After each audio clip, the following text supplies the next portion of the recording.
ఆకునూరు మురళి గారు ఇచ్చిన ఒక స్టేట్మెంట్. నాకు ఆ నివేదిక చూస్తే ఉపాధ్యాయులు కూడా కాంట్రాక్ట్ లో ఉండాలి, ట్రాన్స్ఫర్లు వద్దు, అవి మండలానికే పరిమితం చేయాలి, టీటీసీ డిఈడీలు వద్దు, వెబ్సైట్ ని రద్దు చేస్తున్నాం అని చెప్పాను. ఇంటర్మీడియట్ మార్కులతోనే ఇంజనీరింగ్ సీట్లు ఇవ్వాలి. ఇవన్నీ నువ్వు ఎవరిని డిసైడ్ చేస్తున్నావు? మీరు చంద్రబాబుకు రేవంత్ కు మధ్య ఉన్నటువంటి ఒక సంబంధాన్ని ఒక గాఢబంధంగా మార్చేటువంటి ప్రయత్నమే తప్ప ఈ రిపోర్టు.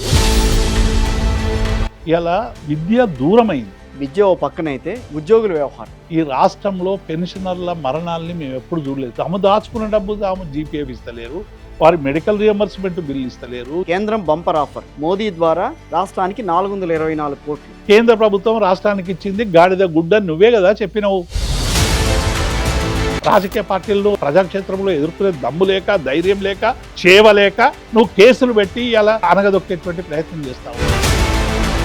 మూసీ పేరు మీద ఎంత ముప్పు తీసుకొచ్చినావు ఇవాళ.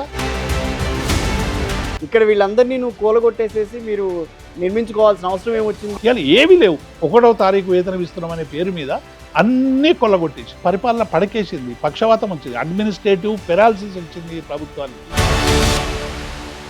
నమస్తే, నేను మీ కిషోర్. Welcome to సత్యాగ్రహి. తెలంగాణలో రాజకీయ పరిణామాలు మనం చూస్తున్నాం. ప్రధానంగా రాజకీయంగా కంటే కూడా ఇక్కడ ఉద్యోగుల విషయంలో రేవంత్ సర్కార్ అనుసరిస్తున్న వైఖరి, అదేవిధంగా కొంత రాజకీయంగా ఎదుర్కొంటున్న సవాళ్ళు, రాజకీయ పార్టీల మధ్య ఎదురవుతున్న పరిస్థితులు, వీటన్నిటి మీద మాట్లాడేందుకు బీఆర్ఎస్ అధికార ప్రతినిధి, ఉద్యోగ సంఘాలకి సంబంధించి చైర్మన్గా పనిచేసిన దేవిప్రసాద్ గారు ప్రస్తుతం నాతో ఉన్నారు. మాట్లాడదాం. అసలు ప్రస్తుతం ఉద్యోగుల పరిస్థితి ఏంటి? నిన్న మొన్న మాజీ ఐఏఎస్ ఆకునూరు మురళి ఒక విద్యా కమిషన్ అని చెప్పి తీసుకొచ్చారు ఆయన. వీటన్నిటి మీద మాట్లాడదాం దేవిప్రసాద్ గారితో. దేవిప్రసాద్ గారు నమస్తే అండి. దేవిప్రసాద్ గారు, ముందు లేటెస్ట్ సబ్జెక్ట్కి తీసుకుంటే కనుక ఆకునూరు మురళి గారు ఇచ్చిన ఒక స్టేట్మెంట్. కిషోర్ గారు అంటే తెలంగాణ, ఆకునూరు మురళి గారు తెలంగాణ బిడ్డ. తెలంగాణకు సంబంధించినటువంటి విద్య మీద ఆయన ఒక సరైనటువంటి దృక్పథం లేనట్టుగా నాకు ఆ కమిషన్ రిపోర్ట్ ద్వారా వెల్లడైంది. ఒకటి, రేవంత్కు చంద్రబాబుకు ఉన్నటువంటి సంబంధాన్ని ప్రతిబింబించే విధంగా ఆ కమిషన్ రిపోర్ట్ ఉందని నేను భావిస్తూ ఉన్నా. ఎందుకంటే చంద్రబాబు నాయుడు అనేక సందర్భాల్లో వారు అధికారంలో ఉన్నప్పుడు ఉమ్మడి రాష్ట్రంలో ఉద్యోగులు ఎవరు కూడా పర్మనెంట్ ఉద్యోగులు ఉండనక్కర్లేదు అని చెప్పి జీరో బేస్ బడ్జెట్ తీసుకొచ్చి 6 నెలలుగా ఉద్యోగాలు నింపకపోతే ఇక శాశ్వతంగా ఉద్యోగాలు నింపొద్దని ఒక దుర్మార్గమైనటువంటి విధానాన్ని ప్రవేశపెట్టినటువంటి నాయకుడు చంద్రబాబు నాయుడు.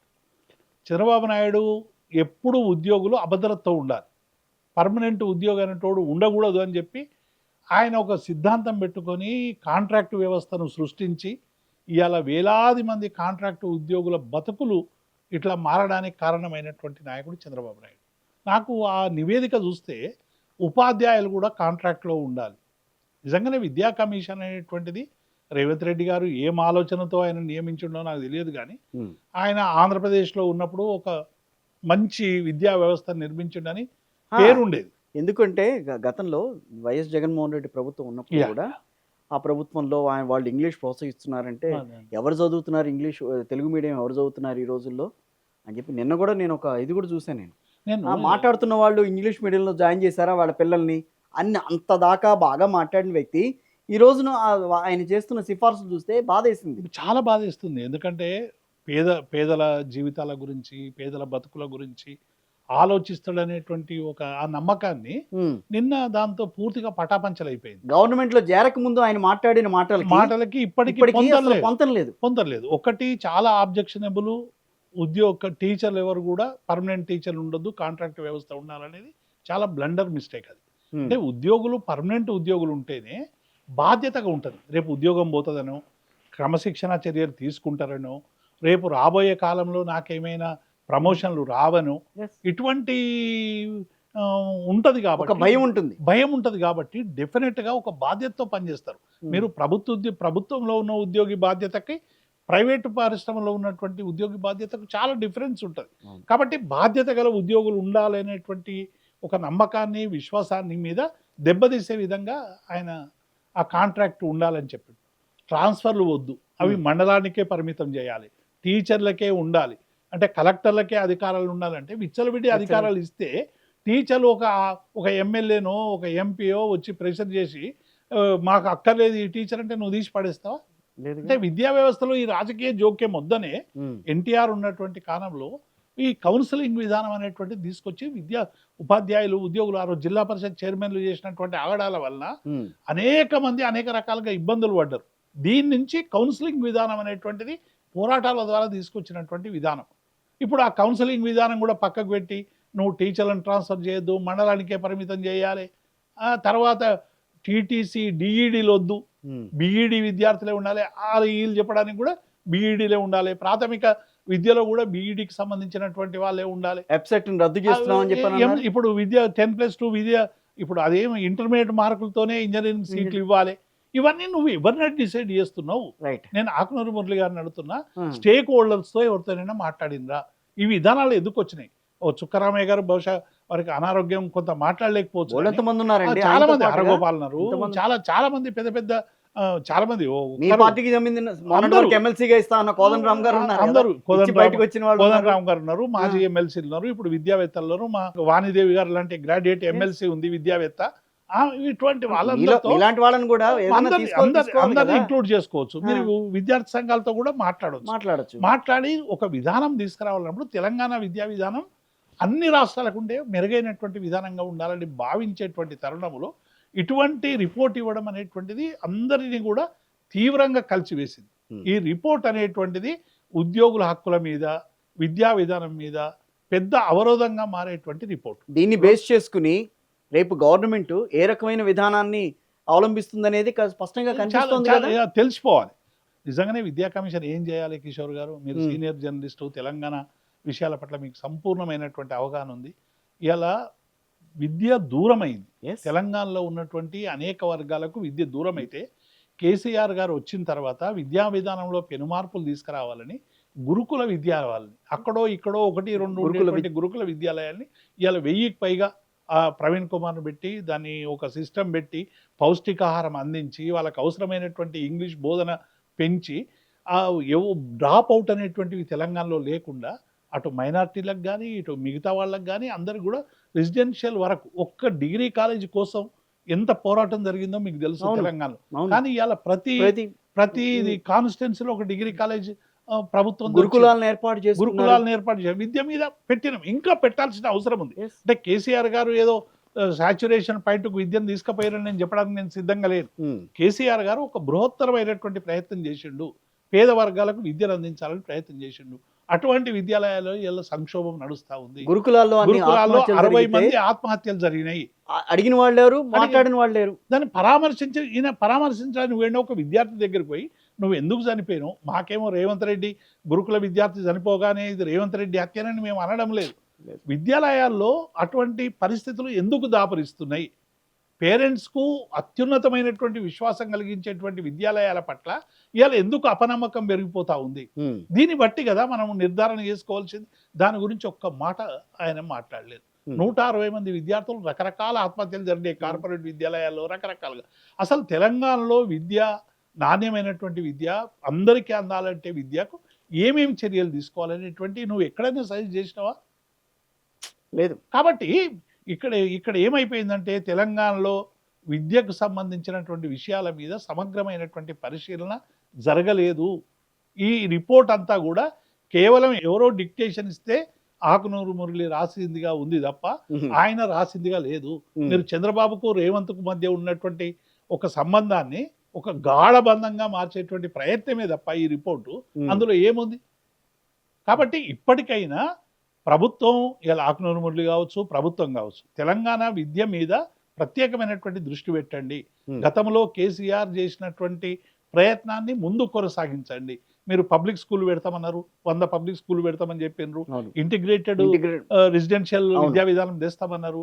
తర్వాత ఇవన్నీ తీసుకురావడానికి అవసరమైనటువంటి ఒక బ్లూ ప్రింట్ ఇవ్వండి. స్కిల్ యూనివర్సిటీ అన్నారు, స్కిల్ యూనివర్సిటీ అన్నారు, అక్కడ new city, 4th brother city, 4th city అని తెస్తున్నారు కదా, అక్కడ కూడా మీరు విద్యాలయాలు స్థాపిస్తామని చెప్పారు. మంచిదే, ఎన్ని విద్యాలయాలు వస్తే అంత మంచిదే. కానీ ఆ విద్యాలయాలు నాణ్యమైనటువంటి విద్య వచ్చే విధంగా, తెలంగాణ ప్రజల ఆర్థిక పరిస్థితిని అందుకునే విధంగా మీరు అటువంటి స్కూళ్ళు తెస్తే నిజంగానే ప్రజలందరూ కూడా ఆదరిస్తారు. కాబట్టి ఈ విద్యా విధానం మీద ఆకునూరు మురళి అక్కడేం చేసిండో ఆంధ్రప్రదేశ్లో మాకు తెలియదు, కానీ ఇక్కడ తెలంగాణలో విద్య బాగుపడడానికి ఆయన చేసింది ఏమీ లేదు. ఆయన చేయాల్సి ఉంటే స్కూల్ సందర్శించి బ్లాక్ బోర్డులు ఉన్నాయా లేవా, టాయిలెట్స్ ఉన్నాయా లేవా, గర్ల్స్కి అవసరమైనటువంటి వాష్రూమ్స్ ఉన్నాయా లేవా, ఫెసిలిటీస్ ఉన్నాయా లేవా, భవనాలు పెచ్చుబూడి ఎప్పుడు ఊలుతుందో అని చెప్పి విద్యార్థులు ఆందోళన చెందే విధంగా ఉన్నాయా, ఎట్లా ఉన్నాయి, భవనాలు సరిగ్గా ఉన్నాయా లేవా, విద్యార్థులకు పౌష్టికాహారం దొరుకుతుందా కాదండి, లేదా, ముఖ్యమంత్రి గారు విద్యాబోధన జరుగుతుందా లేదా. ముఖ్యమంత్రి గారి చేతుల్లో ఉన్న శాఖది. ఇప్పుడు ఆయన విద్యాశాఖ మంత్రి, ఆయన ముఖ్యమంత్రిగా చాలా పనులు ఉంటాయి. ఆయన విద్యను ప్రేమిస్తారని మా కాసిం సార్ కూడా ఎప్పుడో చెప్పిండు మొన్న. నిజంగానే ఆయన విద్యను ప్రేమించేటువంటి ముఖ్యమంత్రి అయితే మన ఇట్లా ఇట్లా ఎందుకు విద్యలో సంక్షోభం వస్తుంది? డెఫినెట్ గా ఈ విద్య మీద ఆయనకు సరైనటువంటి దృష్టి లేదు. కాబట్టి ఇవాళ ఆకునూరు మురళి అన్న కొంచెం చెప్పి కొంత సవరిస్తాడేమో అనుకుంటే ఆయన కూడా రేవంత్ బాటలోనే పోతున్నాడు తప్ప ఇక్కడ ప్రజా బాటలో ఆయన నడవడం లేదనేటువంటిది చాలా స్పష్టమైంది. ఇప్పటికైనా ఆకునూరు మురళి గారికి మీ ఛానల్ ద్వారా నేను విజ్ఞప్తి చేస్తున్నా, మీరు ఒక్కసారి అందరితో చర్చించండి, క్షేత్రస్థాయిలోకి పోండి, చనిపోయిన కుటుంబాల దగ్గరికి పోండి, విద్యావేత్తలను సంప్రదించండి, ఉపాధ్యాయ సంఘాలను సంప్రదించండి, విద్యార్థి సంఘాలను సంప్రదించండి, విద్యావేత్తలను సంప్రదించండి, హరగోపాల్ లాంటి రాజనీతి శాస్త్రంలో చదివినటువంటి వాళ్ళని సంప్రదించండి, చివరికి కోదండరామ్తో మీరు చర్చించి తెలంగాణకు అవసరమైనటువంటి ఒక విద్యా విధానాన్ని ఒక ప్రత్యేకమైనటువంటి పద్ధతిలో తీసుకురావాలని నేను మీ ద్వారా విజ్ఞప్తి చేస్తాను. విద్య ఓ పక్కనైతే ఉద్యోగుల వ్యవహారం, ఇక ఉద్యోగుల వ్యవహారం కిషోర్, ఇప్పుడు ఉద్యోగిగా మాకు అత్యంత బాధాకరం ఏంటంటే రోజు కన్నీళ్ళు వస్తున్నాయి. ఎందుకంటే ఈ రాష్ట్రంలో పెన్షనర్ల మరణాలని మేము ఎప్పుడు చూడలేదు. నేను ఒక 32 ఏళ్ళు ఒక ఉద్యోగ సంఘాల నేతగా అత్యున్నత మామూలు కార్యవర్గ స్థానం నుండి అత్యున్నతమైనటువంటి టీఎన్జిఓ అధ్యక్షునిగా తెలంగాణ ప్రాంతానికి మొత్తం ఉపాధ్యాయులకు ఉద్యోగ సంఘాల జేఏసీ చైర్మన్గా నేను పనిచేసిన. ఎన్నడూ కూడా మేము దేవురించలేదు, మా బిల్లులు కావాలని చెప్పి మేము సెక్రటరీకి పోయింది లేదు, ఏ మంత్రిని బతిలాడింది లేదు. స్వతహాగా అడ్మినిస్ట్రేషన్గా జరిగేటువంటి పనులు రిటైర్ కాగానే 1 నెలకో 2 నెలలకో 3 నెలలకో మహా అయితే 6 నెలలకో మొత్తం డబ్బులు కూడా వచ్చేటువంటి ఒక విధానం ఇప్పటికీ అమలవుతా ఉంది. గతంలో కాంగ్రెస్ పార్టీ ఉన్నప్పుడు కూడా అమలైంది. మేము గతంలో కాంగ్రెస్ పార్టీ అమలు చేయలేదని మేము చెప్తలేము. అంటే రాజశేఖర రెడ్డి గారు ఉన్నప్పుడు, రాజశేఖర రెడ్డి గారు ఉన్నంత వరకు, కిరణ్ కుమార్ రెడ్డి గారు ఉమ్మడి రాష్ట్రం ఉన్నంత వరకు కూడా అయింది. కేసీఆర్ వచ్చినా కూడా అమలైంది. ఏ రిటైర్ అయిన ఉద్యోగికి మేము బకాయిలు పెట్టి పోలేదు. కానీ ఇవాళ దారుణం ఏంది, 13,000 కోట్ల రూపాయలు 25,000 మంది ఉద్యోగులు రిటైర్ అయితే ఆ ఉద్యోగులకు రావాల్సిన తాము దాచుకున్న డబ్బు తాము జీపీఎఫ్ ఇస్తలేరు, వారి మెడికల్ రియంబర్స్మెంట్ బిల్ ఇస్తలేరు, జిఎల్ఐసి ఇస్తలేరు, కమిట్మెంట్ మన క్యాష్ ఎన్కాష్మెంట్ లీవ్ ఇస్తలేరు, గ్రాట్యుటీ ఇస్తలేరు, కమిటెడ్ లీవ్ ఇస్తలేరు. మీరు ఏవి ఇవ్వకుండా ఇవాళ వాళ్ళ వృద్ధాప్యంలో ఉన్నటువంటి వాళ్ళని మానసికంగా వేధిస్తున్నారు, మానసికంగా వాళ్ళని హత్య చేస్తూ ఉన్నారు. ఇవాళ నిజంగా ఇవన్నీ ప్రభుత్వ హత్యలని మేము ఎందుకు ఇంత బాధాకరంతో అంటున్నాం? 70-75 మంది చనిపోతే కోట్లకు పోయినారు, మా డబ్బులు మాకేయండి మా ప్రభని కోట్లకు వెళ్ళారు. అనేక సందర్భాల్లో మా హరీష్ రావు గారు ట్విట్టర్ వేదికగా రిటైర్మెంట్ అయినటువంటి ఉద్యోగుల సమస్యలను ప్రభుత్వానికి దగ్గర తీసుకుపోవడానికి కేటీఆర్ గారు, హరీష్ రావు గారు కొన్నాళ్ళు సంక్షేమ పథకాలు ఆపండి, ఆపేసలు వీళ్ళ సంగతి ఏంటో ఆలోచించండి. కిషోర్ గారు, ఇప్పుడు సంక్షేమ పథకాలు ఆపాల్సిన అవసరం లేదండి. ఎందుకు మీరు ఒక బాధ్యతగా మీరు ఈ ప్రభుత్వానికి ఒక మేనిఫెస్టో ఇచ్చి ప్రజల దగ్గరికి పోయి ఆ మేనిఫెస్టోను నమ్మి ప్రజలు ఓట్లేసి మీకు అధికారంలో తీసుకొచ్చారు, మీరు ఆ బాధ్యతను మర్చిపోతారు. మేము ఈ ప్రశ్న అడిగినాం, మీరు ఎన్ని సంక్షేమ పథకాలు అభివృద్ధి పథకాలు పెడుతున్నారు, ఓన్ రెవెన్యూ రిసీట్స్ ఏమో తక్కువగా ఉన్నాయి తెలంగాణలో, కేంద్రం ఇచ్చే నిధులు సరిగ్గా ఇస్తలేదు, కేంద్రం మొండి చేయి చూపిస్తూ ఉంది.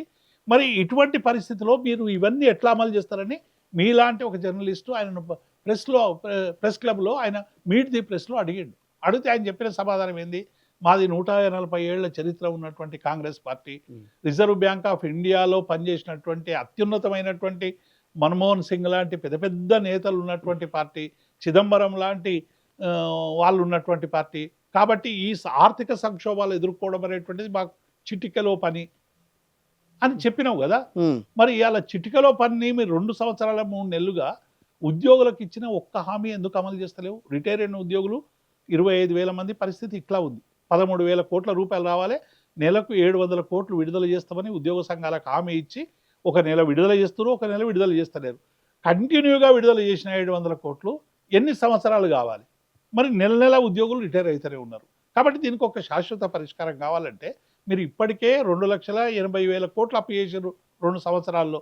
ఇప్పుడు 3 లక్షల కోట్లు దాటిందని చెప్తా ఉన్నారు. 10,000 కోట్లు పెన్షనర్ల కోసం అప్పు చేయండి రేవంత్ రెడ్డి గారు. ఏం బోదు. పెన్షనర్ల కోసం అప్పులు చేసి వన్ టైం సెటిల్మెంట్ అందరికీ పెన్షనర్లకు ఇచ్చేయండి. రెగ్యులర్గా వచ్చే వాళ్ళకు నెల 700 కోట్లు సరిపోతాయి. అది చేస్తలేవు కదా. నీకు సెంట్రల్ యూనివర్సిటీ భూములు లాక్కోవడానికి, భూములు కుదవబెట్టుకోవడానికి 10,000 కోట్లు తెచ్చిన వాళ్ళకి నువ్వు కమిషన్ ఇచ్చినావు. ఫోర్త్ సిటీలో వాళ్ళకు క్విడ్ ప్రోక కింద రోడ్లు ఇచ్చినావు. మరి పెన్షనర్ల గురించి నీకు ఇన్ని లక్షల మంది 17 లక్షల కుటుంబాలంటే దాదాపుగా 50 లక్షల ఓట్లు. ఉద్యోగులు పెన్షనర్లు అంటే మామూలుగా లేరు. కాదు కదా. ప్రభుత్వాలను మార్చడంలో ఒక క్రియాశీలక పాత్ర ఉన్నటువంటి వర్గం. చంద్రబాబు నాయుడిని గద్దెదించింది ప్రభుత్వ ఉద్యోగులు. కేసీఆర్ మా పార్టీని అధికారంలోకి కూడా రాకుండా చేయడానికి అంతో ఇంతో మాకు వ్యతిరేకంగా పనిచేసింది ఉద్యోగులు. రేపు కూడా నేను రాజకీయంగా శాశ్వతంగా సమాజ్ చేయడానికి ఉద్యోగులే ముందు ఉంటారు. ఎందుకంటే 5 డిఏలు ఆపినాక, పిఆర్సీ ఆపినాక, వాళ్ళకు రావాల్సిన డబ్బులు ఆపినాక ఏ ఉద్యోగి దీవిస్తాడు? నేను కాదండి, నిన్న ఇవాళ ఒక ఐటెం చూశాను. కేంద్రం బంపర్ ఆఫర్, మోదీ ద్వారా రాష్ట్రానికి 424 కోట్లు. దేనికి? ఏం చేస్తారండి ఇప్పుడు 424 కోట్లు అంటే? కిషోర్ గారు, నాకు అర్థమవుతుంది అది. కేసీఆర్ గారు మోదీకి రెడ్ కార్పెట్ వేయలేదు, మోదీని ప్రేమించలేదు, మోదీని ఏమి ప్రసన్నం చేసుకోలేదు, కాబట్టే రాష్ట్రానికి డబ్బులు రాలేదని ఈయన చాలా విషయాలు చెప్పాడు. ఇప్పుడు నువ్వు ప్రసన్నం చేసుకున్నావు, అంతర్లీనమైపోయినావు, నువ్వు సాష్టాంగ నమస్కారాలు పెట్టినావు, నిత్యం పోయి కలుస్తున్నావు. ఇన్ని కలిసిన డబ్బులు ఎందుకు వస్తాయో మళ్ళీ శాసనసభలో ఏం చెప్పినావు? కేంద్ర ప్రభుత్వం రాష్ట్రానికి ఇచ్చింది గాడిద గుడ్డ నువ్వే కదా చెప్పినావు. మరి ఇన్నిసార్లు పోతే నిన్నెందుకు కనికరించలేదు మోడీ? కేసీఆర్ను కనికరించలేదని చెప్పినావు కలవకుంటే. మరి నువ్వు రోజు కలుస్తున్నావు కదా, నిన్నెందుకు కనికరిస్తలేడు? అంటే బీజేపీ నాయకత్వం, బీజేపీ ప్రభుత్వం రాష్ట్రాలను ఫెడరల్ స్ఫూర్తితో చూస్తలేదు కాబట్టే ఈ విధానం అమలవుతున్నది. బీహార్కు లక్షల కోట్లు ప్రత్యేక ప్యాకేజీలు ఇచ్చినటువంటి కేంద్ర ప్రభుత్వం తెలంగాణ భారతదేశంలో లేదా కిషోర్ గారు?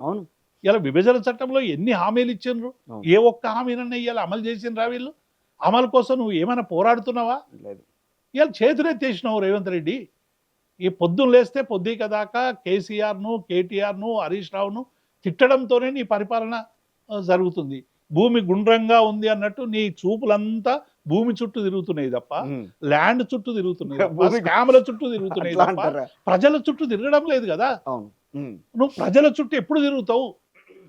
2,000 మహిళలకు నువ్వు 2,500 పెన్షన్ ఇస్తున్నారు. ఏమైపోయింది? గృహజ్యోతి ఇందిరమ్మ ఇల్లు అన్నావు, ఏమైపోయినాయి ఇందిరమ్మ ఇల్లు? తులం బంగారం అన్నావు, ఎటుపోయింది? తులం బంగారం కొనడం కొండెక్కి కూర్చున్నది, కానీ నువ్వు మాత్రం తులం బంగారం ఇచ్చే పరిస్థితి లేదు. మరి ఇప్పటికైనా చెప్పండి, ప్రకటించండి, తులం బంగారం మేము ఇవ్వలేము, అశక్తత, మమ్మల్ని మన్నించండి అని ప్రజలకి మొక్కండి. ఎవడొద్దన్నాడు? ఇంకా 2 ఏళ్ళు ఉందిగా, ఇస్తారు. ఇంకా 2 ఏళ్ళ తర్వాత ఇస్తామని చెప్పండి. మరి 4,000 పెన్షన్లు చేస్తావు, నువ్వు ఏమైనాయి? రైతు భరోసా నువ్వు పూర్తిగా రైతు బంధు కాదు ఇది, రైతు భరోసా అన్నావు, 15,000 ఇస్తావన్నావు. 15,000 ఇప్పటి వరకు గతి లేదు. ఇన్ని రోజులు 6 కిస్తులు ఇవ్వాల్సినటువంటి రైతు బంధు 2 కిస్తులు ఇచ్చి ఒక్కొక్క ఎకరం ఉన్న రైతుకి ఇలా 72,000 రూపాయలు నువ్వు బాకీ ఉన్నావు. ఇవన్నీ రుణమాఫీ చేస్తావన్నావు. 41,000 కోట్లు కావాలని ఎస్ఎల్బిసి చెప్పింది. స్టేట్ లెవెల్ బ్యాంకింగ్ కమిటీ చెప్తే దాన్ని 31,000 కుదించి బడ్జెట్లో 25,000 కోట్లకు పెట్టి ఇచ్చిందేమో 17,000 కోట్లు. మేము మొత్తం రుణమాఫీ చేసేసినాం.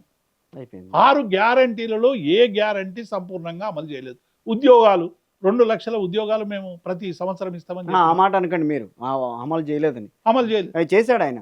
చేశాడు. ఏది మహిళలకి ఏంటి బస్ ఇచ్చాడు కదా. 6 గ్యారంటీలో ఒకటి బస్ ఇచ్చిండు, ఏదో 200 యూనిట్లు గ్యాస్, ఇవి చిన్న చిన్నవి ఏ ప్రభుత్వమైనా చేస్తుండే. నేను ఏమంటున్నా, 6 గ్యారంటీలలో 13 ఐటమ్స్ ఉన్నాయి. మీరు అందులో ఏవి కూడా సరిగ్గా అమలు చేయలేదు కాబట్టి ఇలా వ్యతిరేకత వస్తూ ఉన్నది. మీరు ఉద్యోగాలు క్రియేట్ చేస్తామన్నారు. మేమేమన్నప్పుడు ఏమని చెప్పారు? పిఆర్సీ కమిషన్ 191,000 ఉద్యోగాలు ఖాళీగా ఉన్నాయని చెప్పింది. కేసీఆర్ ప్రభుత్వం నింపుతలేదని మా మీద దుష్ప్రచారం చేసినావు. మళ్ళీ ఈ రోజు నువ్వు వచ్చి 2 సంవత్సరాల 3 నెలలు అయింది. 191,000 ఉద్యోగాలు ఎందుకు నింపలేదు? దీనికి సమాధానం చెప్పాలి కదా రేవంత్ రెడ్డి.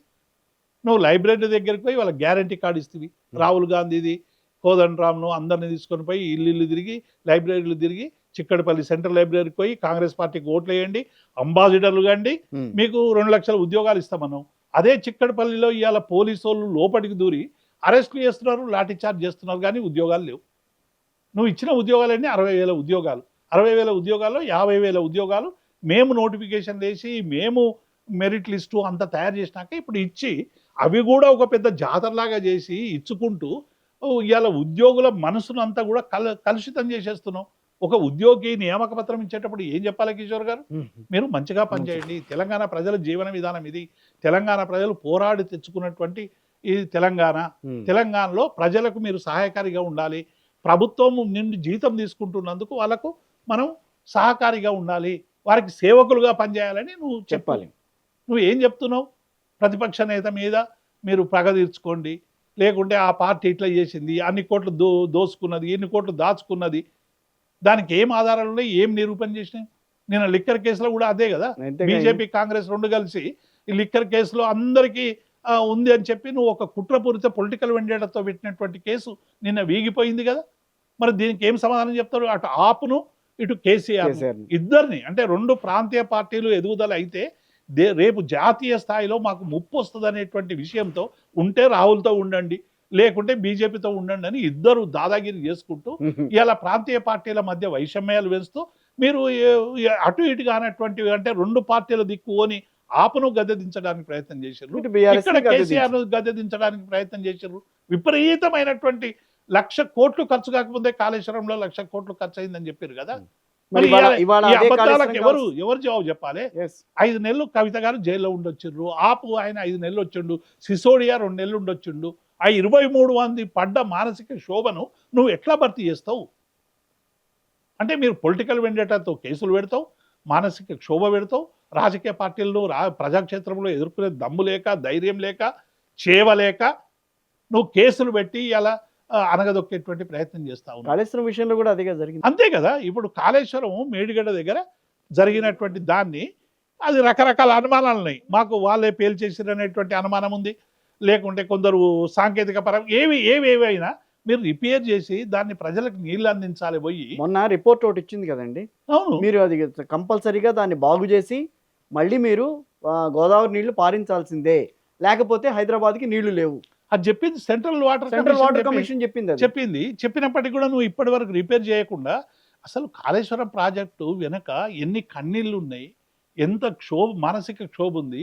కేసీఆర్ గారు తెలంగాణ రాష్ట్రం తీసుకురావడానికి ప్రధానమైనటువంటి నీళ్లు నిధులు నియామకాల్లో తెలంగాణ నీటి కోసం ఎంత గోసపడ్డది అది తెలిస్తే కదా, నీకు సోయి ఉంటే కదా. కోట్లాది మంది రైతుల కన్నీళ్ళ ఆకాంక్షలతో వెళ్ళి విరిసినటువంటి ప్రాజెక్టే కాళేశ్వరం. ఇలా కాళేశ్వరం ద్వారా విపరీతమైనటువంటి వాటర్ సోర్స్ ఇవాళ మనకు లభించింది. ఇవాళ ఎక్కడ పడితే అక్కడ గ్రౌండ్ వాటర్ రీఛార్జ్ అయిపోయింది. ఇవాళ డైరెక్ట్గా 18 లక్షల ఎకరాలకు నీళ్ళు ఇచ్చేటువంటి పరిస్థితి నుండి ఇవాళ అంతకంటే మిన్నగా ఇవాళ మన పంటలు పండినాయి. 18 లక్షల ఎకరాలకు డైరెక్ట్గా నీళ్ళు ఇచ్చేటువంటి పరిస్థితి, 18 లక్షలు రియంబర్స్మెంట్ చేసేటువంటి పద్ధతి గత ప్రాజెక్టులకు. మరి ఇవన్నీ ఇంత ప్రాజెక్ట్ అది కాకుండా లక్షల ఎకరాలు గ్రౌండ్ వాటర్ ద్వారా గతంలో బోర్ల మల్లారెడ్డి అని తెలంగాణ తెచ్చే ముందు ఒక డాక్యుమెంటరీ రిలీజ్ చేసిండు కేసీఆర్ గారు. 40 బోర్లు వేసినా 40 చుక్కలు నీళ్ళు రానటువంటి నేపథ్యం. కానీ ఇవాళ ఎక్కడ ఒక 20 ఫీట్లు వేసినా తెలంగాణ ప్రాంతంలో నీళ్ళు వచ్చే పరిస్థితి ఎందుకు వచ్చింది? ఇది కేసీఆర్ కృషి కాదా? కేసీఆర్ దార్శనికత కాదా? ఇక ఆ దార్శనికతను మీరు లెక్క పెట్టకుండా ఏం చేయకుండా చిన్న రిపేరు 100 కోట్లు 150 కోట్లు 50 కోట్లు ఎంత అవుతుందో అంత ఖర్చు పెట్టి రైతాంగానికి నీళ్ళు ఇవ్వాలి కదా. ఇలా లక్షలాది రైతుల కన్నీళ్ళు మీరు పొలాలకు నీళ్ళు ఇవ్వకుండా ఎండబెడుతున్నారు, రైతు కళ్ళల్లో కన్నీళ్ళు తెప్పిస్తారు. రేపు ఏప్రిల్ మే టైంలో తెలుస్తుంది దాని ఇబ్బంది ఏంటనేది. అది దాన్ని అలా వదిలేస్తే దానివల్ల వచ్చిన ఇబ్బంది. హైదరాబాద్ నగరానికి నీళ్లు రావడానికి కూడా నువ్వు ఉపయోగించుకుంటున్నది ఏంది?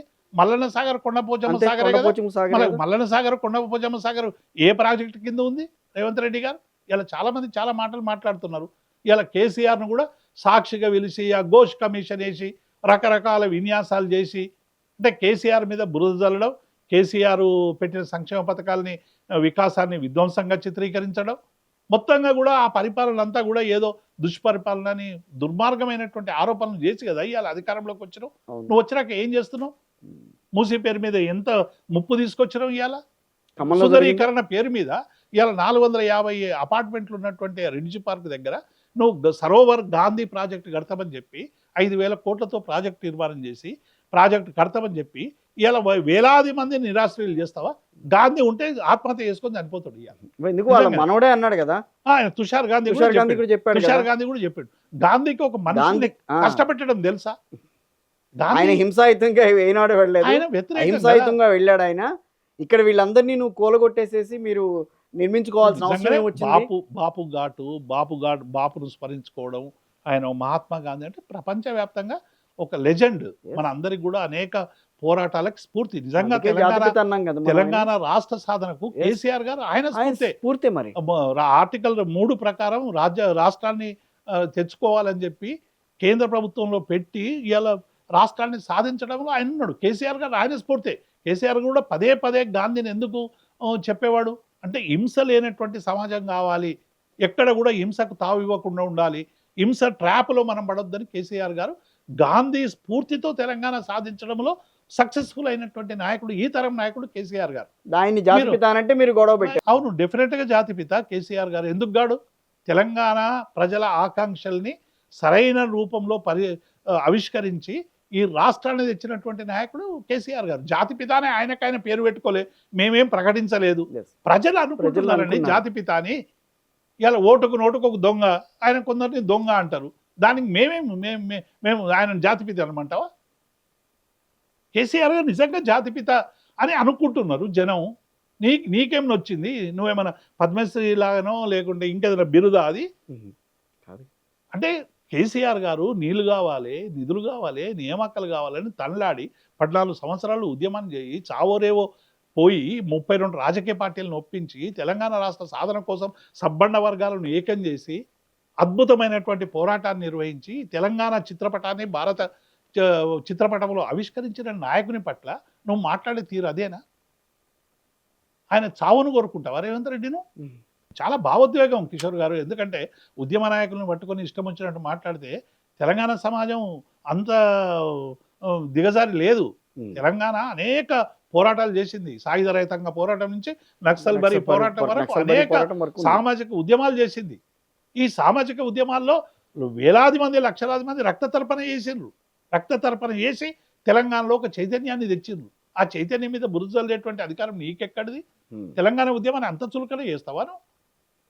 కాబట్టి ఇప్పటికైనా రేవంత్ రెడ్డి నీకు ప్రజలు అధికారం ఇచ్చారు. కేసీఆర్ పాలన కంటే మెరుగైన పాలన చేయి. కేసీఆర్ 10,000 రైతు బంధువులు, నువ్వు 15,000 ఇస్తా, నువ్వు ఇయ్యి, మేమేం అడ్డుకుంటలేం కదా. విద్యను, మంచి విద్యను అందించు, అవినీతి లేని పాలన చేయి. రోజు ఏసీబీలో ఎంతమంది దొరుకుతున్నారు కిషోర్ గారు? మీరు పేపర్లో చూస్తున్నారు కదా, యథా రాజా తాజా ప్రజ. వాళ్ళ అంటగాగుతున్న పేపర్లోనే రియల్ ఎస్టేట్ కుదేలు కావడానికి ఎంత డబ్బులు ఖర్చు పెడుతున్నారు, ఎంత అవినీతి జరుగుతుందని వాళ్ళ పేపర్ రాసింది. ఇవన్నీ కూడా ఇలా కమిషన్ లేకుండా ఏ పని జరుగుతలేదని ఇలా ప్రజలు చాలా బహిరంగంగా చెప్పుకుంటున్నారు. చివరికి రిటైర్ ఉద్యోగుల డబ్బులు కావాలంటే కూడా కమిషన్లు చెల్లించుకోవాల్సినటువంటి ఒక దుర్భర పరిస్థితి ఉన్నది. మరి దీన్ని పరిష్కరించు మొదలు. ఉద్యోగులు ఏం పాపం చేసినని రిటైర్ అయిన ఉద్యోగులు వాళ్ళను వేధిస్తున్నావు. ఇలా 25,000 మంది ఉద్యోగులు నిద్ర లేక నిద్రాహారాలు మాని నీకు డబ్బులు ఇవ్వండి మహాప్రభని నేను వేడుకుంటున్నారు. ఓ 10,000 కోట్లో 15,000 కోట్లో ప్రత్యేకమైన అప్పు తెచ్చి వాళ్ళని క్లియర్ చేయి. పిఆర్సీ దిక్కు లేదు, 23 నెలలు అయిపోయింది. నువ్వు ఏ సమస్య పరిష్కరించినావు? సిపిఎస్ సమస్య పరిష్కరించినవా? కాంట్రాక్ట్ ఉద్యోగుల సమస్య పరిష్కరించినవా? అవుట్సోర్సింగ్ ఉద్యోగుల సమస్య పరిష్కరించినవా? ఇస్తానంటున్నారు పిఆర్సీ. ఎప్పుడు ఇస్తాడు పిఆర్సీ? పిఆర్సీ అని ఆయన నోటి నుంచే రాలేదు ఇప్పటి వరకు. రాలేదా? ఇప్పటి వరకు ఆయన పిఆర్సీ అనే పదమే ఆయన నోటి డబ్బులు లేవు, మేము ఎక్కడి నుంచి ఇవ్వాలంటున్నాడు ఆయన డబ్బులు. ఇక మేము కూడా ఎట్లా తయారైపోయినాం చివరికంటే నెల జీతం వస్తే చాలు అనే కాడికి ఉద్యోగులందరినీ ఒక అనివార్య స్థితికి నెట్టేసే ప్రయత్నం చేసింది. ఇవాళ ఏమీ లేవు. 1వ తారీఖు వేతనం ఇస్తున్నామనే పేరు మీద అన్నీ కొల్లగొట్టేసారు. ఏ ఒక్కటి లేదు. టీఏ లేవు, డిఏ లేవు, సరెండర్ లీవ్ లేదు. గతంలో పోలీస్ స్టేషన్లకు అలవెన్స్ ఇచ్చాడు కేసీఆర్ గారు. స్టేషనరీకి 25,000, 50,000, 75,000. ఇప్పుడు పోలీసులు ఏదైనా ఎఫ్ఐఆర్ కొంగనే 10 పేపర్లు కొనుక్కరాపని బాధితునే పైడకు తోలిస్తున్నారు. ఎంత దుర్మార్గం ఇది. కాబట్టి విధానాల్లో మార్పు తీసుకురండి. మీరు నిజంగానే కేసీఆర్ ఆనవాళ్ళు లేకుండా చేయాలంటే ఇంతకంటే మెరుగైన పాలన చేయాలి. అంతే కదా. కేసీఆర్ అంటే ఒక పేరు తీసేస్తే సరిపోదు, కేసీఆర్ కిట్టు బంద్ చేస్తే సరిపోదు. నువ్వు కేసీఆర్ కంటే మెరుగైన పాలన చేయి, మెరుగైనటువంటి ప్రాజెక్టులు కట్టు, మెరుగైనటువంటి విద్యా వ్యవస్థ సృష్టించు, అవినీతి రహితమైనటువంటి పరిపాలన తీసుకురా. దొరల పాలన, గడిల పాలన అని కూడా 9 కోట్లు ఇప్పుడు మంజూరు చేసి మళ్ళీ నువ్వు అన్నిటికీ పెడుతున్నావు కదా ప్రజాపాలన అని చెప్పి. మరి ఇదేం పాలన? 60 మంది గురుకుల విద్యార్థులు చనిపోయినటువంటి పాలన ప్రజాపాలన అవుతుందా? 160 మంది విద్యార్థులు ఆత్మహత్య చేసుకుంటే ప్రజాపాలన అవుతుందా? 500 మంది పైగా రైతులు ఆత్మహత్యలు చేసుకున్నారు, ప్రజాపాలన అవుతుందా? రోజు లాఠీ చార్జ్ చేస్తున్నారు నిరుద్యోగులు, ప్రజాపాలన అవుతుందా? ఆశా వర్కర్లు 3 నెలలు వేతనం కావాలని కోటి దగ్గర వాళ్ళ కార్యాలయం దగ్గర నిల్చుంటే వాళ్ళని పట్టుకుపోయి అరెస్ట్ చేస్తే పరిపాలన అవుతుందా? 2 నెలల పసిపాపను తన్ని ఇవాళ నాగరికర్నూలులో జాతరలో తన్ని తగిలేస్తే కనీసం నిందితులను అరెస్ట్ చేయడంలో విఫలమైనటువంటి ఈ ప్రభుత్వం ప్రజాపాలన అంటారా దీన్ని? లాకప్ డెత్లు అయితే ప్రజాపాలన అవుతుందా ఇది? ఉద్యోగులకు వేతనాలు ఇవ్వకుండా వేధిస్తే ప్రజాపాలన అవుతుందా? నిరుద్యోగుల్ని ఉద్యోగాలు ఇవ్వకుండా వేధిస్తే ప్రజాపాలన అవుతుందా? ప్రజాపాలనకి ఏంటి మార్కు? కాబట్టి ఈ ప్రభుత్వం విధానాలలోనే లోపం ఉంది. ఒకవైపు బీజేపీ, అంత సీనియర్ మోస్ట్ పర్సన్స్ ఉన్నారు మినిస్ట్రీలో, ఎవరు కూడా ఆ సలహాలు ఇవ్వరా? నేను ఏమంటున్నా కిషోర్ గారు, బట్టి విక్రమార్క గారంటే మాకు గౌరవమే, తుమ్మల గారంటే గౌరవమే, జూపల్ అంటే వ్యక్తుల మీద మాకు ఎవ్వరి మీద కూడా కాదు. అంతమంది ఉన్నారు, వాళ్ళ సలహాలు సూచనలు ఏమి అక్కడ పనిచేయలేదు. ఏం సలహాలు సూచనలు తీసుకుంటున్నా మాకు తెలియదు. మరి అటువంటి సలహాలు సూచనలు తీసుకుంటే ప్రభుత్వం ఇట్లెందుకు? అందరూ కూడా రాజశేఖర రెడ్డి గారి హయాంలో పనిచేసిన మంత్రులు కొంతమంది మంచి అనుభవం ఉన్నటువంటి మంత్రులు, మంచి అనుభవం ఉన్నటువంటి మంత్రులు. ఇప్పుడు అందరూ చూసింది ఆ రోజున ఏంటంటే రేవంత్ ముఖ్యమంత్రి అయినా కూడా వెనకాల ఉన్న టీం అంతా చాలా పెద్ద టీం అని చెప్పి, కాబట్టి ఆయన వేశారని అనుకుందాం కాసేపు. మరి ఏమైంది ఇక్కడ? ఏం పరిపాలన పడకేసింది, పక్షవాతం వచ్చింది, అడ్మినిస్ట్రేటివ్ పెరాలిసిస్ వచ్చింది ప్రభుత్వానికి. నేను చాలా స్పష్టంగా చెప్పదలుచుకున్నా, అడ్మినిస్ట్రేటివ్ పెరాలిసిస్ వచ్చింది ప్రభుత్వానికి.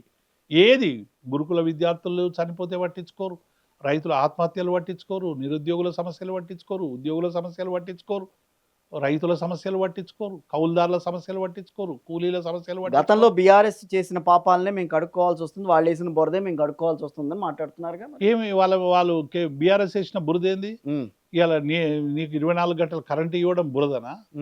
రోడ్లు వేయడం బురదనా? వాళ్ళు చేసిన హైదరాబాద్ లో సుందరీకరణ చేయడం బురదనా? లేకుంటే నీకు 50,000 ఉద్యోగాలు రెడీగా పెడితే అది బురదనా? కమాండ్ కంట్రోల్ రూమ్, నువ్వు రోజు గులుపుతున్న కంట్రోల్ రూమ్, సెక్రటరియట్ నీకు ఇచ్చిపోవడం బురదనా? ఏది బురదా? కాళేశ్వరం కట్టడం బురదనా? ఎస్ఎల్బిసి నీకు అప్పచెప్తే కూలగొట్టుకోవడం నువ్వు బురద పెట్టుకొని మమ్మల్ని బురదలోకి ఎందుకు తీస్తున్నావు? ఇన్ని హాస్పిటల్ కట్టాం, 4 దిక్కుల 4 సూపర్ స్పెషాలిటీస్ హాస్పిటల్స్ అయితే ఉన్నాయి. హరీష్ రావు గారు మార్గదర్శనంలో ఆరోగ్యం మంచిగా ఉండాలని కేసీఆర్ గారు అద్భుతంగా ఈ 4 హాస్పిటళ్లను నిర్మాణం చేస్తున్నాడు. అది ఓపెన్ చేసుకోవడం బురదనా నీకు? మొత్తం 125 అడుగుల అంబేద్కర్ విగ్రహాన్ని పెట్టినాం, అది మేము ఇచ్చిన బురదనా నీకు? ఒక మహోన్నతమైనటువంటి విగ్రహాన్ని పెట్టితే దానికి తాళమేసి అంబేద్కర్ని అరెస్ట్ చేసిండేవే నువ్వు. అంబేద్కర్ పోయి నివాళులర్పించడానికి కూడా హక్కు లేదా తెలంగాణ ప్రజలకు? అమరజ్యోతి కట్టినావు, కనీసం అక్కడ ఏమైనా యాక్టివిటీ జరుగుతుందా? లేదు. ఏం ఏం ఏం ప్రజాపాలన జరుగుతుంది? పోలీస్ పాలన జరుగుతుంది. ఇవాళ ఎక్కడ ఏమనంటే సోషల్ మీడియాలో ఎవరైనా ప్రభుత్వాన్ని ప్రశ్నిస్తే, ఎవరైనా అడిగితే, ఎవరైనా మీటింగ్ పెట్టుకోవాలంటే వాళ్ళ మీద దాడులు చేసుడు తప్ప ఇంకేమన్నా ఉన్నదా? కాబట్టి ఇప్పటికైనా ప్రభుత్వంలో మార్పు రావాలి. మాకు రేవంత్ రెడ్డి అన్నా ఇంకొకరన్నా కోపం లేదు, మాకు వెంటనే అధికారంలోకి రావాలని యావలేదు. వీళ్ళు ఎందుకు కేసీఆర్ మళ్ళీ రావాలని తెలంగాణ పల్లెలలో ఎందుకు మారుమోగుతున్నది అంటే, నీ పరిపాలన ఇంత దరిద్రంగా ఉంది కాబట్టి. నీ పరిపాలన మెరుగుపరుచుకో. రాజు నేనే, మంత్రి నేనే అంటున్నావు. రాజు నువ్వే, మంత్రివి నువ్వే. వేరేడు ఎవరు లేడిగా తెలంగాణలో, ఆయన్నే ఒక్కడు రాజు, ఆయనే మంత్రి ఆయన్నే. ఆ మాట అనలేదన్నాడు ఆ తర్వాత. రేవంత్ రెడ్డి అనడానికి ఏముంటాయి? ఇందిరమ్మనే బలిదేవత అన్నాడు, సోనియానే బలిదేవత అన్నాడు. బలిదేవత అన్న సోనియానే ఇలా ఆయనకు ఎంత గొప్ప నాయకురాలు అయిందో మనం చూస్తున్నాం. కాబట్టి రాజకీయాల్లో టీడీపీలో ఉన్నప్పుడు అన్నాడు కదా. అసలు టీడీపీ ఎందుకు పుట్టింది కిషోర్ గారు? కాంగ్రెస్ సంస్కృతికి వ్యతిరేకంగా ఈ నేల మీద పార్టీ తెలుగుదేశం పార్టీ. నువ్వు ఆ తెలుగుదేశం పార్టీలు ఏం చేస్తావు? 2 కళ్ళ సిద్ధాంతం అని తెలంగాణను తృణీకరించినప్పుడు నువ్వు అదే పార్టీలే కదా ఉన్నావు. టీటీపీ వర్కింగ్ ప్రెసిడెంట్ ఉన్నావు కదా. నువ్వు నువ్వు ఇక్కడ ఒక ప్రభుత్వం, ప్రజాస్వామ్య ప్రభుత్వం వస్తే ఆ ప్రభుత్వం 63 సీట్లతో మేము అధికారంలోకి వస్తే దాన్ని నిలబెట్టుకోవడానికి మేము ప్రయత్నం చేస్తున్న సందర్భంలో నువ్వు కొంతమందిని ఇన్స్టెబిలిటీ చేయడానికి నువ్వు డబ్బులు ఇచ్చి నువ్వు చంద్రబాబు గారు ఆడిన నాటకం, ఓటుకు నోటు కేసు, ఇవన్నీ మాకు తెలియాయా? ప్రజలందరూ చూసారు కదా. ఆ రోజు నిన్ను జైల్లో పెట్టినాం కాబట్టి, నువ్వు డబ్బులు ఇచ్చి జైల్లో ఉన్నావు కాబట్టి, ఇప్పుడు కూడా నేను ఏం చేయకున్నా కేసీఆర్ను జైల్లో పెడతా, ఏం చేయకున్నా కేటీఆర్ను పెడతా, ఏం చేయకున్నా హరీష్ రావును జైల్లో పెడతా. ఇదేం మంగమ్మ శపథం? హరీష్ రావు ఏమన్నా దుర్మార్గం చేసిండా? కేటీఆర్ ఏమన్నా దొంగతనం చేసిండా? కేసీఆర్ ఏమన్నా దుర్మార్గం చేసిండా? ఎందుకు జైల్లో పెడతావు వాళ్ళని? జైల్లో పెట్టి హక్కు నీకు ఎవడిచ్చిండు? ఇలా ఒక ప్రజాప్రతినిధిగా అద్భుతంగా ప్రజల పక్షాలు నిలబడి పోరాడుతున్నటువంటి నాయకులు హరీష్ కానీ కేటీఆర్ కానీ సమస్యలు లేవదీస్తున్నారు. నువ్వు ఇప్పుడు ఈ కార్పొరేషన్ పెట్టినావు, ఇంకోటి పెట్టినావు, ఎన్ననే మన తేలింది అవినీతి? ఎందులో ఏం తేలకున్నా రోజు లక్షలు దోసుకున్నారు, మిమ్మల్ని జైలుకు పంపిస్తా అని ఆయన బండి సంజయ్ లాంటి వాళ్ళు మాట్లాడతారు, ఈయననేమో దానికి వంతాసు. ఇవాళ మొత్తం బీజేపీ పార్టీ ఎట్లయిపోయిందంటే రేవంత్ రెడ్డికి స్పెషల్ ప్రొటెక్షన్ ఫోర్స్ లాగా తయారైంది. మేము రేవంత్ రెడ్డిని ఒక మాట అంటే వెంటనే మా మీద దాడి చేయడానికి బండి సంజయ్, కిషన్ రెడ్డి రెడీగా ఉంటారు. తెలంగాణకు ఒక ప్రత్యేకమైన ప్యాకేజీలు దండి. రెండు జాతీయ పార్టీలు అండి, రెండు జాతీయ పార్టీలు. అంటే ప్రాంతీయ పార్టీలు ఎదిగితే వారికి ఇక మనుగడ ఉండదు అనేటువంటిది వాళ్ళకి తేలిపోయింది. మేము పార్లమెంట్లో మాకు బాగా ఓట్లు వచ్చినాయి, మేమే ప్రత్యామ్నాయం, ఇక మేమే బాహుబలి అని బీజేపీ ఇట్లా బల్లగుద్ది చెప్పింది. ఏమైందండి పంచాయతీ ఎన్నికల్లో? మున్సిపాలిటీలో ఏమైంది? ఒక్క మున్సిపాలిటీని సాధించుకున్నారా మీరు? ఎంత మీ ఓటు శాతం ఎట్లా దిగిపోయింది? ఒక్కసారి చూసుకోండి. ఏమనంటే మాకు గతం కంటే ఎక్కువ వచ్చినాయి. ఇక రామచంద్రరావు గారి స్టేట్మెంట్లు అయితే నవ్వాలో ఏడవాలో కూడా తెలుస్తలేదు. ఆయన చివరికి ఉస్మానియా యూనివర్సిటీలో అందరు అర్బన్ నక్సల్స్ ఉన్నారని చెప్పి ప్రచారం చేస్తూ ఉన్నారు. యూనివర్సిటీలో అధ్యాపకులు ఇలా ఎవరమైనా ఏం చెప్తాము? పేద ప్రజల కన్నీళ్లు దుడవాలంటాము, అసమానత లేని సమాజం కావాలంటాము, అందరికీ సమాన అవకాశాలు ఉండాలంటాం. అంటే అది అర్బన్ నక్సలిజమా? రామచంద్ర గారు ఒక్కసారి మీరు ఏబీవీపీలో పనిచేసి ఇవాళ నాయకులు అయినరు, ఇంత నోరు వారేసుకోకండి. ఇవాళ మీ అమిత్ షా, మీ ఛత్తీస్గఢ్ ముఖ్యమంత్రి వాళ్ళందరూ కూడా వాళ్ళని అడవుల్లోకి రావాలని రాజ్యాంగం ఇచ్చి మీరు రాజ్యాంగ విధుల్లో పనిచేయండి అని వాళ్ళకు రాజ్యాంగ పుస్తకాలు ఇస్తున్నారు. మీరేమో ఇక్కడ ఏం బెదిరిస్తున్నారా? ఎవడైనా బయటకు వస్తే ఏమైనా చేస్తామని? ఏంది ఇది? ఏం పద్ధతి ఇది? కానీ బీఆర్ఎస్ కూడా ప్రస్తుతం కొంచెం సందిగ్ధ పరిస్థితుల్లో ఉందని అనిపిస్తుంది చూస్తే. ఇప్పుడు ఒక ప్రతిపక్షంలో ఉన్నప్పుడు సహజంగా అట్లా అనుకుంటారు. కానీ ఇలా ప్రతిపక్షంగా ఉన్నటువంటి నేపథ్యంలో ప్రజల పక్షం ఏ మేరకు మేము ఫైట్ చేస్తున్నాం అనేది మనకు ప్రామాణికమండి కిషోర్ గారు. మేము ఇవాళ ఏ ఒక్క సమస్య కూడా ఇవాళ ప్రజలు ఎదుర్కొంటున్న ప్రతి సమస్య మీద మేము నిశ్శబ్దంగా లేము, మౌనంగా లేము. ప్రతి సమస్య మీద సీరియస్గా ఫైట్ చేస్తున్నాం. కానీ ప్రజల్లోకి వెళ్ళలేకపోతున్నారేమో. ప్రజలు గతంలో ఉన్నంత దూకుడు కనిపించట్లేదు. ప్రతిపక్షంగా మా దూకుడు ఏ మేరకు ఉంటుంది? మేము పోతామంటే ఇక్కడనే హౌస్ అరెస్ట్ చేసిరి, మా దూకుడు ఎక్కడ కనబడుతుంది నీకు? హరీష్ రావు గారు ఏదైనా ప్రోగ్రామ్ పోతామంటే అక్కడనే ఆపేసిరి, కేటీఆర్ గారు ఏదైనా పర్యటన చేస్తామంటే ఆ పర్యటన మీద ఇబ్బందులు పెట్టేటువంటి ప్రయత్నం చేస్తారు. మేము ప్రతి దగ్గర ప్రతి సమస్య మీద ఫైట్ చేస్తున్నాం కాబట్టి అటు పంచాయతీ ఎన్నికలు కానీ మున్సిపాలిటీలో కానీ ప్రజలు మమ్మల్ని ఆదరిస్తున్నారు. అంటే పంచాయతీ ఎన్నికలు మున్సిపల్ ఎన్నికలు రెండు కూడా సహజంగానే అధికార పార్టీకి కొంత మెరుగుంటాయి. మేమున్నప్పుడు కూడా మాకు 90-95% వచ్చినాయి. మీరు 1947 సీట్ల వరకు మీరు గెలిచాము. ఇప్పుడు మేము అందులో 35% గెలిచాము, ఇందులో దాదాపు 30-35% ఓటు సాధించుకున్నాం. అంటే దాని అర్థం ఏంది అంటే ఏ ప్రభుత్వం కూడా భారతదేశంలో అధికారంలోకి వచ్చినాక 2 సంవత్సరాల్లో ఇంత చెడ్డ పేరు తెచ్చుకున్నటువంటి యాంటీ ఇన్కంబెన్సీ తెచ్చుకున్న ప్రభుత్వం లేదు.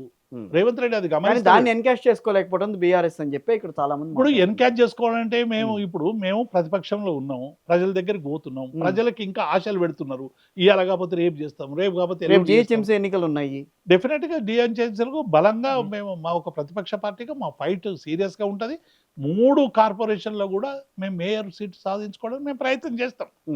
ప్రభుత్వం ఎన్నికల వ్యవస్థని విచ్చలవిడిగా ఉపయోగించుకుంటుంది. మేము ఒక్కొక్క దగ్గర సమానంగా వచ్చినా టాస్ ఇస్తున్నారు, ఓ చెయ్యి లేబడితే ఆ చెయ్యిని కిందికి దించి కట్ చేస్తున్నారు. ఎక్కడన్నా చూసావా కిషోర్ గారు? మీరు చూసారు ఎన్నికలు ఇట్లా ఒక అమ్మాయి ఒక దళిత లేపితే ఆ చెయ్యిని ఇట్లా గుంజేస్తుంటే వాళ్ళ మీద మీరు పీడీ కేసు పెడతారా లేకుంటే దేశద్రోహం కూర్చోబెట్టారు? మీరు చూడలేదు మనం ఇప్పుడు పెడితే ఆ చెయ్యిని ఇట్లా దిస్తున్నటువంటి వాళ్ళ మీద దేశద్రోహం కేసు పెట్టానా వద్దా? అంటే ఒక మహిళ తాను భావ ప్రకటన స్వేచ్ఛగా ఒక పలానా పార్టీకో పలానా వ్యక్తికో ఓటేస్తున్నాను చెయ్యి లేపితే అది ఎన్నికల కమిషన్ విధించినటువంటి నిబంధన చేయలేపాలని. ఆమె చేయలేపితే చేయి కిందికి అంటున్నారు. కానీ కొంత నేను ఒక మాట అంటాను. తొర్రూరు ఇన్సిడెంట్ చూసినా, లేకపోతే ఇంకో కొన్ని మొన్న మున్సిపల్ ఎన్నికలు జరిగినప్పుడు కొంచెం బీఆర్ఎస్‌లో గూడా ఎట్లా ఎదుర్కోవాలి వీళ్ళని? ఏంటి? ఇట్లా అయితే ఎలా?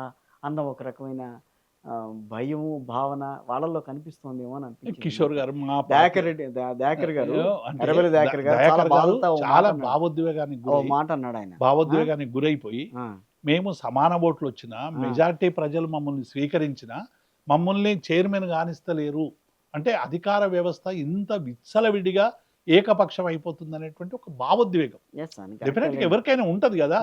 ఆ భావోద్వేగం తప్ప మేము ఎక్కడ కూడా ఈ ప్రభుత్వానికి భయపడు. ఎందుకంటే టీఆర్ఎస్ పార్టీకి ప్రతిపక్షం కొత్త కాదు. 2001లో మేము పార్టీ పెడితే దాదాపుగా 2014 వరకు ఒక 6 నెలలు రాజశేఖర రెడ్డి ప్రభుత్వంలో అధికారంలో ఉన్నప్పటికీ కూడా దాదాపు 13 ఏళ్ళు మేము ప్రతిపక్షంలో ఉన్నాం.